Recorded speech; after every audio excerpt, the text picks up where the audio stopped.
A propósito de eso, Andrés estuvo trabajando con X, que es la consultora de Artemio López, y allí, en base a un trabajo que han realizado a nivel nacional, han sacado algunas conclusiones que charlábamos esta tarde en la radio respecto de Scioli, ¿no? Que Scioli no garantizaría la posibilidad de conservar la base de sustentación que tiene el kirchnerismo, ¿no? Yo creo que lo que viene pasando con Massa es de algún modo representativo de lo que viene pasando más en general con esta idea de continuar lo bueno y cambiar lo malo, digamos, ¿no? La imposibilidad de eso, lo difícil que es eso, porque en realidad para sostener lo bueno hay que seguir sosteniendo y dando disputas políticas, ¿sí? Para sostener asignación universal por hijo hay que seguir, digamos, ¿no?, disputando poder con sectores, como decía el colega recién, con sectores de poder que se ven perjudicados con estos procesos de redistribución, ¿no? Esto es, me parece que la sociedad argentina, la región en general, viene no solamente reconociendo que nuestra realidad es una realidad injusta, que es injusta para sectores perjudicados, sino que también hay sectores injustamente beneficiados en esta realidad injusta y que para cambiarla hace falta tener poder. Hace falta que tener una democracia, un sistema político con poder suficiente para aguantar los embates de estos sectores que tienen el poder fáctico, ¿no? Y en ese contexto yo creo que difícilmente Daniel Scioli, y un poco trayendo a colación el discurso de Cristina, en esto que vos señalabas al principio del programa, en esta suerte de alusión indirecta a Scioli, la estrategia, color naranja, ¿no? Exactamente, a la estrategia de Scioli, me parece que el kirchnerismo claramente viene representando eso. El kirchnerismo viene ofreciendo una mirada de la política que tiene que ver con esta lectura que estoy diciendo, digamos, ¿no? Que lo que se trata es de tener poder suficiente para cambiar. No alcanza con una voluntad honesta de cambio, sino que también hace falta el poder para redistribuir y para luchar contra esos sectores establecidos. Y en ese sentido creo que Scioli difícilmente pueda encarnar esta dimensión del kirchnerismo. Y me parece que vamos camino hacia una polarización en la disputa electoral. Me parece que esa va a ser la estrategia, que esa es la estrategia que el discurso presidencial viene claramente asumiendo en sus últimas apariciones, que es polarizar en este sentido, no polarizar en el sentido de gritonear ni de pelear en el sentido vulgar, sino de polarizar en el sentido de estructurar la discusión electoral en torno a dos proyectos políticos que implican proyectos culturales, proyectos económicos y proyectos sociales distintos. Vamos a las redes sociales, ahí están haciendo muchos comentarios. Juli, ¿qué dicen? Así es. Carlos Sichar nos dice: hoy está la tinelización de la política. Algunos equivocadamente creen ganar muchos votos si aparecen en un programa popular. Bettina Marengo nos dice: De la Sota rifó uno de sus principales pudores, el pelo, es inédito en él. Marcelo Menoli también nos deja una foto donde, bueno, se puede ver el graffiti de la Sota 2015 con el pelo y dice: ojo, la campaña ya empezó en la calle. Bettina Marengo nos dice: de la Sota, como Massa y otros, se pliegan a la línea de campaña sin política, con imagen ni eslóganes. Para eso sirve Tinelli. Y por último, Marcelo Menoli nos dice: la vergüenza no existe a la hora de hacer marketing político. Del ridículo se vuelve, de la vergüenza. Eso están opinando nuestros invitados en @ZonaPolítica TV. Bueno, muchas gracias por los comentarios. Nos bajamos un poquito acá a Córdoba también en términos de campañas, proyectos y farándulas, si se quiere. Vamos a escuchar lo que dijo Carlos Caserio hoy cuando le preguntaron por las internas. ¿Serían desdobladas? ¿No irían junto con las PASO? No está confirmado. Digo, las elecciones en Córdoba. Antes abrieron unas internas en el peronismo. Esto fue lo que dijo. Y escuchen bien porque le preguntaron qué iba a pasar, por ejemplo, con Domina y con Olga Riutor. Vamos a anunciar la interna que viene, vamos a anunciar el Congreso. ¿Qué va a anunciar de la interna? Anticípeme. No, lo que ya saben, que es abierta para todos. ¿Cuándo? Ocasiones, el 12 de abril del año que viene, ya está dicho. ¿Para todos? Para todos. Y el 20 de diciembre de este año, o sea, dentro de una semana, vamos a hacer el Congreso anual que va a ratificar todo lo que ya anunciamos. Una interna para todos, donde votan no solamente los afiliados peronistas, sino todos los partidos de Unión por Córdoba y además, lo más importante, todo el electorado independiente, que es casi el 60% del padrón. O sea, todos los que no sean afiliados a ningún partido político pueden participar de nuestra interna. Para ser candidato no hay que ser afiliado peronista, simplemente hay que creer en este proyecto. ¿Esperan acoger, recibir a Olga Riutor, por ejemplo, a Domina? A todos, sin excepción. Bueno, ¿qué cree que puede pasar, Luis? ¿Va a jugar Olga por adentro? No, muy difícil.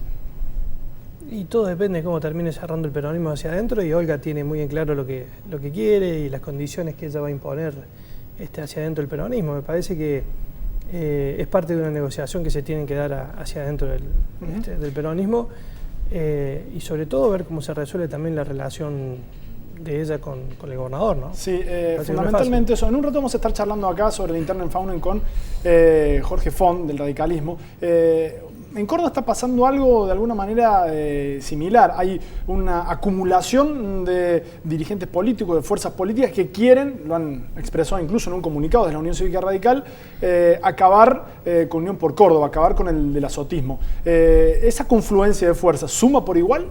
Digo, el PRO, el juecismo, el Frente Cívico y el radicalismo. No necesariamente es lineal. Es decir, el electorado ha hecho un aprendizaje en estos 31 años de democracia y no vota más linealmente, y ya empieza a construir también su posición política sobre la base de otros paradigmas. Se han sumado nuevas generaciones, hay generaciones de menos 40 que vienen con una experiencia democrática, política y un vínculo con la política y con las elecciones, que llevan a una construcción muy consciente de qué es lo que se está eligiendo, sobre todo porque están informados. Es una sociedad informada y es una sociedad que sabe que el agua y el aceite no se pueden mezclar. ¿Por qué? Porque están informados, porque han escuchado antes lo que se decían entre los dirigentes, que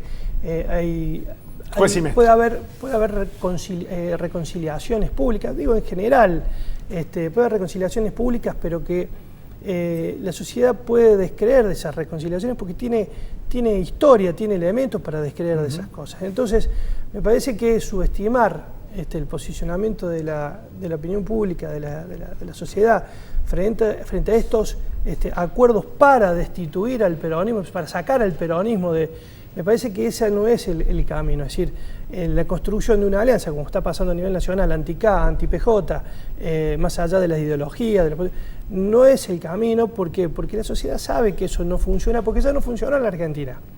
Porque ya saben que eso es un acuerdo electoral que después es muy difícil trasladarlo a un gobierno. Y la gente lo que necesita es alguien que gobierne, no alguien que gane elecciones. Entonces, la sociedad, y esto insisto, no hay que subestimarla a la sociedad. El año pasado dejó un gran mensaje en las elecciones legislativas del año pasado. Hizo un desparramo de votos, ahora están todos tratando de juntar los votos, a ver cómo los vuelven a unir detrás de 3 o 4. Y no es fácil, no es lineal, y me parece que hay que trabajar un poco más en términos políticos, en términos de programas, en términos de compromiso, como para que la sociedad empiece a fijarse en estas cosas. Y fundamentalmente me parece que hay una bisagra muy importante que en la Argentina en los últimos años se ha vuelto el hecho político por excelencia en cualquier proceso electoral, que son las PASOs. Las PASOs terminan modificando escenarios electorales. Andrés, ¿ves proyectos diferentes en Córdoba, proyectos políticos diferentes en Córdoba? Sí, claramente que hay una diversidad de proyectos diferentes. De hecho, me parece que el intento del azotismo a través de una interna de algún modo reordenar a la tropa, de algún modo de ampliar su capacidad, digamos, su articulación política, es sintomático de un gobierno en decadencia, digamos, ¿no? De un gobierno que se ha progresivamente desconectado de la sociedad, de un gobierno que ha tenido muchísimos problemas de gestión, de un gobernador que está claramente mucho más preocupado por su campaña electoral que por lo que pasa en la provincia de Córdoba, y este intento de ampliar, abrir el juego hacia el interior del peronismo pone en evidencia que solo no gana, ¿sí? Que ni él, ni Schiaretti, ni su elegido, no sé si no ganan, pero van a tener muchas dificultades para volver a ser el elegido gobierno en la provincia de Córdoba. Y por contra hay espacios políticos que están intentando articular, que es verdad lo que dice aquel colega, digamos, ¿no? Que la sociedad también es bastante reacia a esos rejuntados, ¿sí? Pero hay una oportunidad interesante, digamos, hay liderazgos provinciales que tienen un piso electoral relativamente importante, como el caso de Aguad, como el caso de Juez, ¿no? Hay un desarrollo del macrismo muy fuerte en los últimos 3 y 4 años en la provincia, que pueden llegar a construir una alternativa de gobierno en la provincia de Córdoba. Vamos con más comentarios en las redes sociales, Julia, a ver qué dicen. Así es, Cristian. En este caso, Juan Pablo Quintero nos dice: Vera de la Sota vestido y haciendo el ridículo y mantenerse moderado es el desafío al que nos enfrenta. Betina Marengo nos dice: en Córdoba la pregunta del millón sigue siendo si de la Sota volverá a ser candidato a gobernador o si jugará a fondo en la presidencial. Carlos Sichar nos dice: en la provincia de Córdoba existen hoy dos escenarios posibles. Uno es la alianza del PRO, la Unión Cívica Radical más Juez, versus Schiaretti versus Eduardo Castelo. Y también el escenario posible 2 es el PRO más la Unión Cívica Radical con Ramón Mestre a la cabeza, versus Schiaretti versus Eduardo Castelo. Marcelo Meloni nos dice: Scioli primero debería resolver la interna del Frente para la Victoria y después ver qué campaña hace. Sichar también nos dice: a Unión por Córdoba no le conviene una campaña por internas, van a potenciar la exposición en un momento de crisis, caso Colector, nos dice. Carlos Sichar también nos dice: la intención de voto de los candidatos afines al peronismo sumada Schiaretti y a Castelo supera el 40%. Por último, Chelo Meloni nos dice: ¿Caserio dijo algo si en las internas se va con las listas cerradas o pueden hacer cambios? Eso es fundamental para Olga, nos dicen nuestros invitados en @ZonaPolítica.tv. Bueno, nos quedan un par de minutitos en este bloque. Enseguida vamos a estar charlando aquí con Jorge Font sobre la interna justamente de UNEN en Córdoba, que está complicada entre Juez y Mestre, fundamentalmente. Pero quiero aprovechar los últimos minutos para preguntarle justamente sobre eso, porque puede cambiar mucho el panorama. Luis en un momento dijo, la segunda parte puede ser distinta en términos de alianza. No sabemos qué va a pasar. Hoy no está la posibilidad de que en las PASO a nivel nacional el competidor en una misma interna de un mismo partido sea el vice de otro. Y acá tampoco está definido, digamos. Puede jugar Yarlora por afuera, Pacerini por afuera, y después podría haber, si es que así lo determina el peronismo, el PJ, un Schiaretti y Yarlora. ¿Eso determina, cambia mucho? Me parece que cambia mucho. Digo, pues se habla también de un Randazzo Scioli. Sí, a ver, insisto en esto. Estamos en el momento de la teoría política, de los juegos, de los ensambles, de las especulaciones que le sirven mucho a los consultores, a los políticos y a los periodistas. Hoy la sociedad está muy lejos de todo esto. Está mirando para otro lado, está preocupada por otras cosas, está realmente detrás de sus preocupaciones, de sus necesidades y de sus intereses. Sí, pero si está más informado es porque hablamos más, ¿no? Pero es decir, pero precisamente sirve para esto. Es decir, está altamente politizada y está desvinculada desde el punto de vista electoral. Esto es una conclusión de los últimos estudios que hemos hecho. ¿Esto es contradictorio? No, es absolutamente coherente, porque la mayor información, que es lo que vos estás haciendo referencia, le está dando los elementos como para decir que lo que está pasando hoy en términos electorales todavía no es parte del juego que a la sociedad le interesa, sino el juego que le interesa a los políticos, a los consultores y a los periodistas. Entonces, es todo un proceso que, así como falta un año para las elecciones, un poquito menos, también falta muchísimo para la relación entre las distintas alternativas que mencionaba él recién y de las formas que se puedan terminar organizando las distintas opciones políticas. Ni siquiera están las fechas electorales.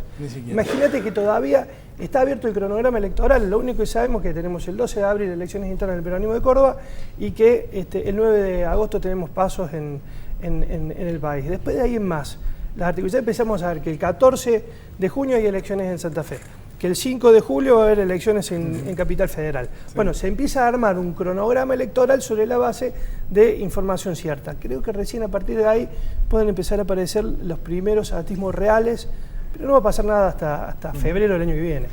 Andrés, ¿imaginás una fórmula Randazzo-Scioli?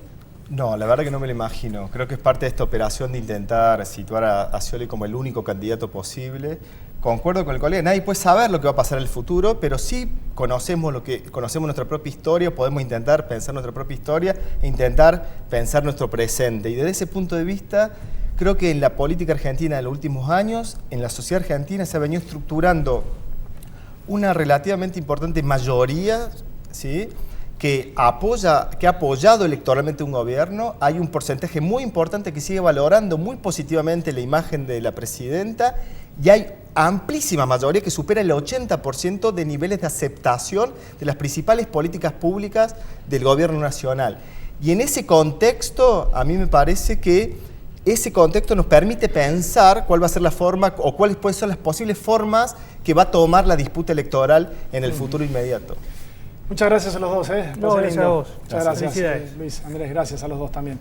Felicidades. Nos vamos a la pausa, enseguida estamos charlando acá con Jorge Font sobre la disputa que hay entre el radicalismo, puntualmente Mestre y Juez, y este intento de hacer un acuerdo en el Faunen de Córdoba.